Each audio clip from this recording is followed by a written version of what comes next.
Hai guys, perkenalkan kami dari kelompok 2 akan membawakan tema yang berjudul dysmenorrhea.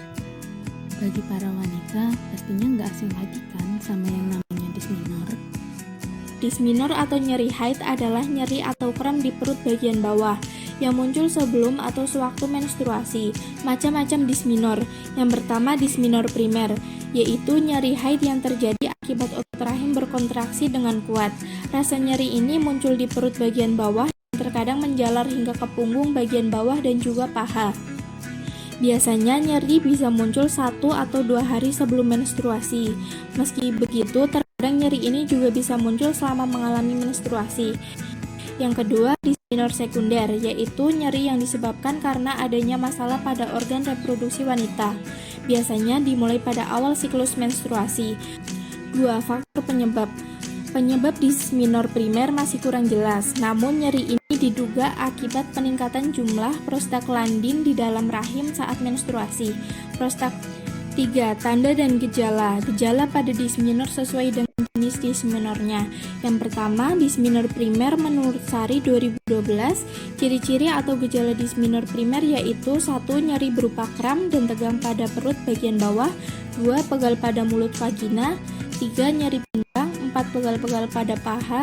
5. Pada beberapa orang dapat disertai mual, muntah, nyeri kepala hingga diare. Yang kedua, dysmenorrhea sekunder. Menurut Sari 2012, ciri-ciri atau gejala dysmenorrhea sekunder yaitu 1. Darah keluar dalam tubuh banyak dan kadang tidak beraturan. Yang kedua, nyeri saat berhubungan seksual. 3. Nyeri perut bagian bawah yang muncul di luar waktu haid. 4. Nyeri tekan pada panggul. 5. Ditemukan adanya cairan yang keluar dari vagina. 6. 4. Faktor resiko dysmenorrhea. Faktor resiko dysmenorrhea yang pertama ada usia menstruasi terlalu muda. Penerimaan remaja terhadap masa kematangan seksual belum baik karena belum siap secara psikis. Yang kedua, kebiasaan kurang olahraga. Olahraga teratur bermanfaat untuk mengurangi hiperplasia endometrium dan menurunkan prostaglandin. Yang ketiga, status gizi yang kurang.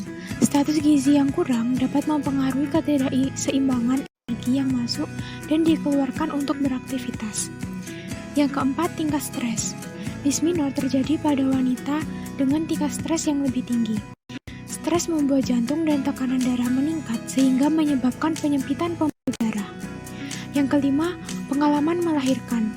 Perempuan yang sudah melahirkan pervaginan dysmenorrhea akan berkurang karena leher rahim sudah melebar dibandingkan sebelumnya.